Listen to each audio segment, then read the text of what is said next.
Ya, yang seperti ini yang perlu dipertanyakan. Ya, trading itu ada ukurannya, ada marginnya. Kalau cuma modal segini 50.000 dapat 50.000, ini perlu dipertanyakan ya. Omong kosong dan perlu dipertanyakan. Kecuali waktunya panjang, butuh waktu yang panjang. Tapi kalau cuma instan dari 50.000, 50 dolar menjadi 50.000, ini perlu dipertanyakan. Biasanya digunakan untuk menarik ini customer. Biasanya digunakan untuk menarik atau mempengaruhi orang lain supaya tertarik dan mau ikut dengannya. Maka harus betul-betul diasah sendiri skillnya.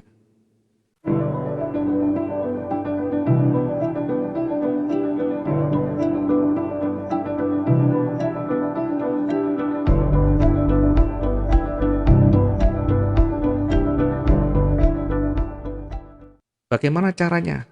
Perbanyak ilmu dulu. Ilmu yang paling penting satu, manajemen psikologi atau bahasanya mind. Ini berkaitan dengan manajemen psikologi atau emosi. Kendalikan emosi kita, kendalikan kontrol emosi kita ketika kita dalam posisi yang tidak nyaman dengan kondisi mental yang tidak siap, maka jangan masuk dulu. Semuanya penuh dengan resiko, ya. Tidak ada yang tidak beresiko. Bahkan resikonya tinggi. Di dalam trading itu ada istilah high risk, high return, ya. Satu arah, high risk, high return. Ya. High risk berarti beresiko tinggi dengan potensi yang profit yang tinggi juga. Bagaimana cara mengendalikan psikologi? Ya, cara mengendalikan psikologi ini bagaimana? Ya, satu harus punya sistem yang jelas, ya, punya sistem trading yang jelas. Bagaimana cara kita entry, bagaimana cara kita exit, ini harus betul-betul paham. Ya, nanti di materi teknikal kita sering sampaikan materi teknikal itu terkait dengan bagaimana membaca probabilitas arah, kemudian menentukan di mana titik entry-nya, bagaimana cara exit-nya. Kemudian biasakan selalu dengan manajemen risiko atau batasi kerugian kita. Ya, tidak ada gunanya kita pinter dalam menganalisa, pinter dalam perhitungan, tetapi tidak membatasi kerugian. Sehebat apapun tidak akan berhasil di sana, akan hancur berkeping-keping ketika kita mengabaikan namanya batasan kerugian. Bagaimana caranya? Ya, kita bisa dengan SL, kita bisa dengan manual close ya, dengan cara cut loss, batasi kerugian. Ya, nanti kita singgung lagi. Yang penting punya sistem yang jelas, punya aturan main, entry-nya di mana. Ketika kita masuk, misalnya saya hanya akan masuk ketika pasar itu memenuhi syarat saya. Syarat saya apa? Misalkan satu, ketika ada pergantian warna, misalnya. Ketika ada pergantian warna di area support atau resisten, misalnya. Kita buat satu aturan begini. Saya hanya akan entry ketika ada dua penolakan panjang. Kemudian saya hanya akan entry ketika ada breakout support resisten. Support dan resisten. Saya hanya akan entry ketika pasar itu ada volatilitas yang tinggi sehingga saya bisa memanfaatkan koreksi saat running. Ini adalah bagian dari aturan main, bagian dari sistem, bagian dari rencana trading. Harus jelas di sana semuanya, di mana titik entry, di mana titik exitnya. Maka ketika pasar tidak memenuhi syarat ini, yang kita lakukan apa? Wait and see. Yang kita lakukan adalah menunggu. Meskipun terkadang menunggu itu sesuatu yang membosankan. Tapi itulah yang harus kita jalani untuk bisa kita bertahan di dalam trading, untuk bisa konsisten di dalam trading. Ini untuk membatasi emosi kita. Kalau sistem aja tidak ada, tidak jelas, maka begitu masuk dan marketnya berbalik, sudah deg-degan. Nanti yang terjadi hedging atau dilakukan kuncian ya, buy kemudian sell, buy satu, sellnya satu. Karena tidak tahu, sistemnya tidak tahu, di kepalanya tidak ada catatan, rencananya tidak ada. Yang ada hanya berani dan nekat, berani dan nekat. Yang diharapkan apa? Satu, di kepalanya hanya ingin profit, ingin cepat profit, ingin profit yang besar. Nah, ini harus kita pahami ini, dikendalikan. Sistemnya harus punya aturan main. Kemudian jangan lupa batasi resikonya atau kerugiannya harus kita batasi. Bisa dengan 2% dari modal, bisa dengan 400 hingga 500 pip per transaksi, bisa dengan kita batasi maksimum semua transaksi adalah 20% dari modal. Bisa saja seperti itu. Dan itu adalah pilihan, tidak bisa kita menyesuaikan dengan orang lain, sesuaikan dengan diri kita, kondisi kita, kemampuan kita. Kalau kemampuan kita belum sampai di sana, maka batasi yang wajar. Karena ini berkaitan dengan tingkat kecemasan, berkaitan dengan kemampuan modal, berkaitan dengan pengalaman. Ya, batasi kerugian selalu. Kemudian belajar dengan recovery. Belajar recovery. Ya, recovery tidak harus melawan, recovery tidak harus menambah dengan mengikuti arah, tapi banyak caranya. Ketika running, ketika koreksi kita bisa masuk. Ketika marketnya slow kita bisa lakukan stop loss dan sebagainya. Intinya harus ada pembatasan kerugian. Batasan rugi tidak harus dengan stop loss, karena stop loss itu adalah salah satu cara saja. Bisa dengan cut loss manual. Ya, yang paling penting adalah batasi kerugian, batasi selalu kerugiannya. Kemudian untuk membuat emosi kita, psikologi kita tertata dengan baik, apalagi selain sistem yang harus jelas, batasi kerugian. Yang berikutnya yang C, ini berkaitan masih dengan manajemen psikologi, bagaimana mengendalikan psikologi kita. Yang C yang ketiga dari batasan itu, yang dari membatasi emosi kita atau kontrol emosi kita.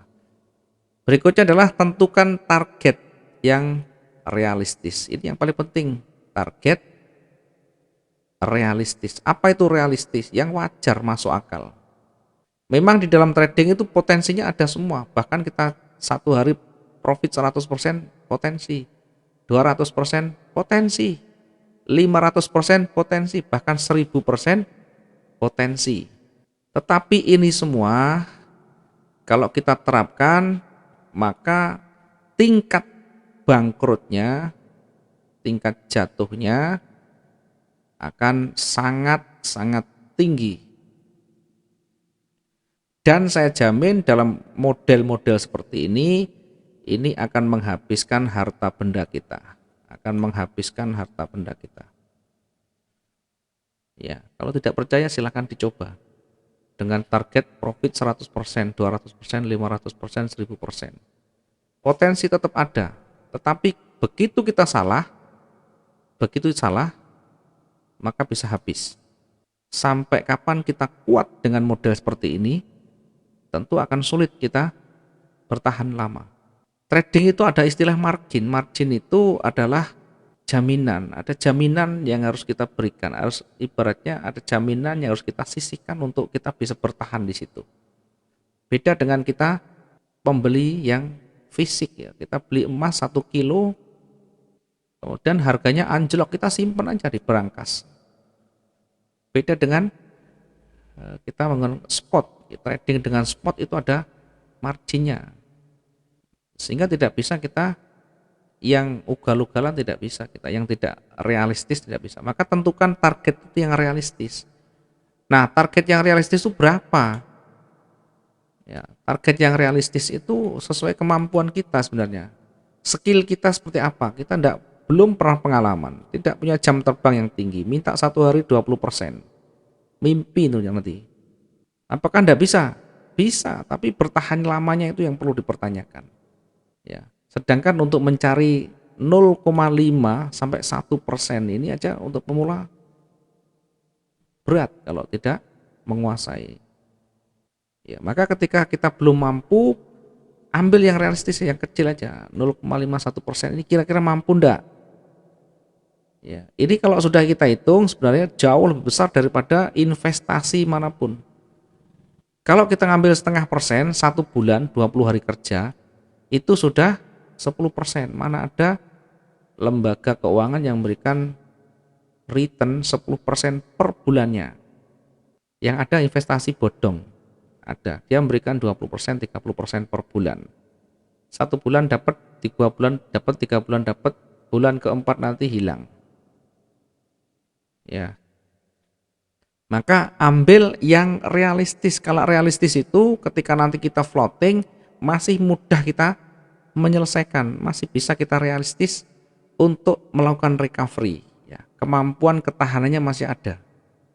Kemudian yang realistis lagi, kalau sudah kita kelasnya sudah mulai pinter, ya kita bisa naikkan dari 2 sampai 3%. Ini pun berat, harus betul-betul diuji yang lama.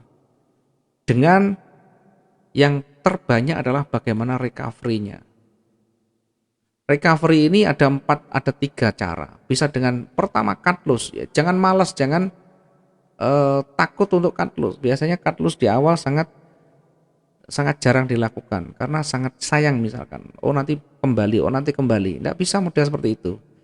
Kalau salah kita analisa, ya kita harus sadari cut loss untuk lebih awal, lebih cepat. Ini kalau kita mau cut loss. Bisa juga dengan menambahkan atau dengan melakukan penambahan atau averaging bahasanya. Averaging itu menambah buy, menambah sell dan sebagainya. Intinya menambahkan. Bisa juga dengan mengganti, ya, atau switching istilahnya. Switching, mengganti dari buy kita close, kita ganti sell gitu. Tentu dengan peluang yang kita baca sesuai dengan kondisi pasar yang ada. Ketika kita sudah banyak melakukan recovery dan hasilnya berakhir dengan profit atau minimal mengurangi kerugian, ya, less dari kerugian atau loss-nya bisa kita kurangi, maka tentu akan lebih baik daripada kita analisa buy, marketnya naik, analisa sell, marketnya turun, 1 bulan semuanya biru-biru semuanya.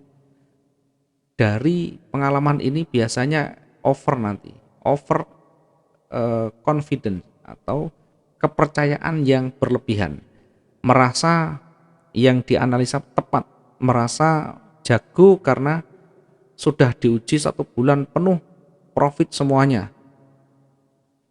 Suatu saat pasarnya tidak sejalan dengan yang dianalisakan, berbalik. Begitu berbalik tidak bisa menyelesaikan. Karena menganggap yang sebelumnya sebagai acuan, padahal tidak bisa. Apalagi kalau hanya biru-biru semua, itu justru sangat membahayakan buat kedepannya. Artinya bukan profitnya membahayakan, bukan, tapi hasil dari itu, hasil pembelajaran yang kita dapatkan dari pengalaman itu tentu akan sangat sulit ketika nanti marketnya berbalik dan kita tidak siap dengan pengalaman yang ada, pengalaman untuk melakukan recovery. Ketika kita sudah banyak menguasai, banyak pengalaman, ya kita istilahnya sudah mahir, mumpuni di luar kepala, maka kita bisa naikkan. Ya, tentu ini dengan proses yang panjang, tidak bisa dengan tiba-tiba, tidak bisa dengan instan. Semuanya harus melalui satu proses yang panjang. Ya, sekali lagi kalau ada yang iming-iming baru memahami trading setahun sudah bisa beli ini beli itu, hati-hati. Saya tidak yakin seorang trader yang betul-betul profesional, tetapi bisa jadi karena seorang marketing yang pintar di dalam meyakinkan orang sehingga diarahkan nanti ke misinya, ya, misi afiliasi, misi dagang indikator, misi dagang robot, dagang signal dan sebagainya. Seolah-olah memang mengajari, tapi satu kaki kanan diarahkan belajar, satu kiri diarahkan ke misinya. Ya. Maka yang terjadi apa? Yang terjadi kita yang menjadi korbannya nanti. Ya, kita hanya dimodali, kita hanya dikasih iming-iming yang seolah-olah betul-betul wah dan luar biasa. Maka jangan terlalu kaget, jangan terlalu terpesona dengan model-model seperti itu. Ya, sangat kita gunakan yang realistis saja, yang kita bisa capai. Kalau kita dengan 0,5 tidak bisa capai, maka perbanyak latihan kembali. Latihan itu seperti apa? Tadi kita sudah sampaikan di awal. Harus menguasai sistem tradingnya. Bagaimana kita membaca arahnya, bagaimana kita menentukan posisi buy dan sell-nya di mana. Exit-nya di mana. Itu aturan mainnya. Kalau sudah jelas nanti pasti akan mudah kita dapatkan ketika real account. Soalnya banyak pertanyaan, Pak, beda antara demo dengan real account. Karena latihannya belum berdarah-darah meskipun demo. Ya, ibaratnya ini belum jam terbangnya belum apa-apa. Karena males, dianggap demo ini tidak menghasilkan. Kalau kita sudah menganggap demo memang tidak menghasilkan dan tidak ada pembelajaran yang kita dapat, ya yang ada kita memaksa dengan real, padahal belum kita menggali potensinya, belum mencoba dengan banyak recovery, hanya dengan satu tujuan, yaitu pengen profit yang cepat, pengen profit yang besar dan sebagainya. Maka yang terjadi begitu, ketika menggunakan real deg-degan. Kenapa deg-degan? Ya memang tidak punya sistem yang jelas, tidak punya aturan main. Maunya lotnya besar-besaran, tetapi tidak pengalaman di sana. Ya, yang punya ketahanan kecil, tapi tidak membaca, tidak memahami bagaimana potensi dan probabilitas yang ada di pasar. Yang ada tadi keberanian dan nekat. Ini yang harus diperhatikan ya, harus realistis. Yang keempat tadi. Berikutnya, selanjutnya, selain realistis harus disiplin. Ya, disiplin ini yang sulit kita lakukan. Apa disiplin ini? Ya, tentu disiplin dengan target kita, disiplin dengan batasan resiko kita. Ya. Disiplin dengan sistem kita. Kalau sehari kita targetnya $20, kita dapat mendekati atau lebih sedikit, lebih kecil, banyak, lebih banyak, tapi bukan over. Misalkan 18 dan marketnya sulit lagi, ya kita close, kita selesai tutup. Dapat 25, ya berarti lebih. Bukan kalau sudah dapat kita haus lagi, kita coba lagi. Akhirnya satu kali salah, ini memakan semua profit yang kita kumpulkan dari pagi sampai malam, bahkan berhari-hari bisa habis. Karena tidak disiplin. Kita tidak disiplin. Kita punya aturan main. Saya hanya akan trading ketika jam Eropa atau jam pertemuan Eropa Amerika 19 hingga 22. Ketika pagi muncul di sana candle yang lebih besar, maka tergoda, akhirnya masuk. Begitu masuk tidak bisa keluar karena marketnya tidak bergerak panjang. Dan ini floating lama. Floating lama untuk mempercepat kita lakukan recovery, dia lawan. Sedangkan recovery-nya masih amburadul. Yang terjadi apa? Minus makin banyak. Karena tidak disiplin, karena biasa kita menggunakan market Eropa, market pertemuan Eropa Amerika, kita pagi ikut-ikutan temennya. Ada temennya pagi-pagi screenshot, ikut-ikutan. Ada semuanya temennya pagi-pagi ngasih signal, oh ini akan naik sampai di sini, bingung. Karena tidak punya sistem yang jelas tadi. Waktunya masuknya di jam-jam yang mana tidak jelas. Hanya ikut ombang-ambing, hanya ikutan dari orang yang memberikan postingan mungkin. Kemudian berikutnya harus setia dengan sistem trading kita, setia. Kalau kita menggunakan trigger yang misalkan kita sudah punya aturan main, punya 10 catatan di sana untuk kita masuk trading, dan dengan resiko yang ada, batasan resikonya, kemudian dengan aturan-aturan mainnya kita sudah catat semuanya, maka belajar untuk setia, belajar untuk selalu menggunakan sistem yang kita sudah jalani, sistem yang kita uji. Karena untuk menciptakan sistem yang baru tentu membutuhkan eksperimen yang panjang, membutuhkan pengalaman yang panjang juga. Yang ini yang jarang diperhatikan. Yang terakhir, baru kita lakukan mencatat atau buat catatan kecil yang menjadi aturan kita. Ya, jangan hanya disimpan di kepala, belum tentu nanti besok ingat lagi. Ya, diingat kemampuan kita terbatas. Maka buatlah catatan kecil di situ. Oke, mudah-mudahan bisa bermanfaat dan mengingatkan kembali teman-teman, khususnya bagi yang baru menerjuni dunia trading. Sekali lagi, hati-hati, fahami betul. Kalau tidak yakin, kalau masih ragu, mendingan lebih baik keluar dari awal, lebih baik tidak melanjutkan daripada nanti dedel duel, hancur lebur, atau berantakan di sana, berantakan ekonominya, berantakan keluarganya, dan sebagainya. Ya, bagi teman-teman yang punya mental yang baja, maka selalu perhatikan tadi yang kita sudah sampaikan. Ada manajemen psikologi yang harus kita utamakan dulu di awal. Kalau sudah tercapai semuanya, baru nanti kita masuk di tataran berikutnya, baru kita masuk di manajemen risiko, atau di sana ada istilah namanya money. Money ini apa? Ini ya manajemen risiko, manajemen lotnya, money management, risk management, manajemen lotnya, manajemen risiko.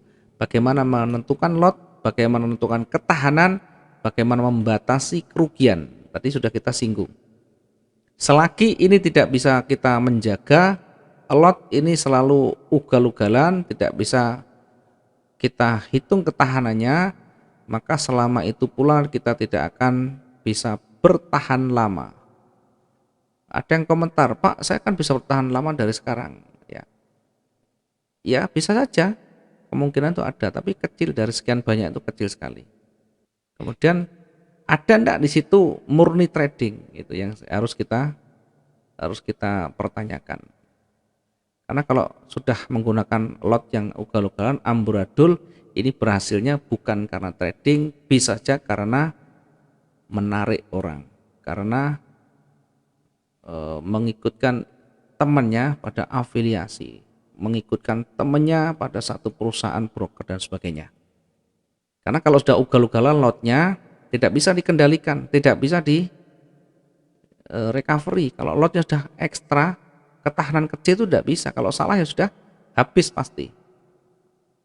Ya, dengan high risk itu kalau sudah salah rugi banyak, modalnya pasti harus ditambah. Kalau cuma modal kecil nanti akan turun jadi kecil. Ketahanan kecil, lotnya kecil, profitnya juga kecil. Itu logikanya begitu, harus paham dengan kondisi yang ada. Jangan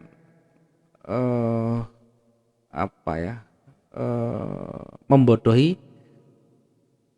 teman-teman yang baru masuk, kasihan. Ya, nanti dampaknya akan kembali ke kita. Kemudian batasi kerugian, ya tadi di sistem trading sudah kita jelaskan, sudah kita singgung batasi kerugian. Batasi kerugian ini bagaimana? Ya kita setiap transaksi itu harus ada batasan. Paling tidak di XAU ini batasi antara 400 hingga 500 pip. Batasi 400 hingga 500 pip tiap transaksi. Dan ini tidak harus menunggu kita kena SL. Ada namanya nanti recovery itu. Ya, yang belum mendapatkan recovery dan membutuhkan, nah silakan ajukan, nanti kita kirim contohnya. Itu hanya contoh kecil saja. Bagaimana mengisi kepala kita dengan pengalaman orang. Setidaknya ada gambaran. Nanti angka itu relatif, tekniknya juga relatif. Minimal kita ada gambaran dulu. Bagaimana cara kita survive dalam kondisi market yang berbalik. Atau kita batasi dalam satu transaksi itu kita batasi 1 hingga 2% modal, boleh-boleh saja. Dan cara itu yang penting cocok sesuai dengan gaya trading kita. Oke, mungkin ini yang bisa kita sampaikan malam hari ini. Teman-teman yang ada pertanyaan, monggo silakan disampaikan.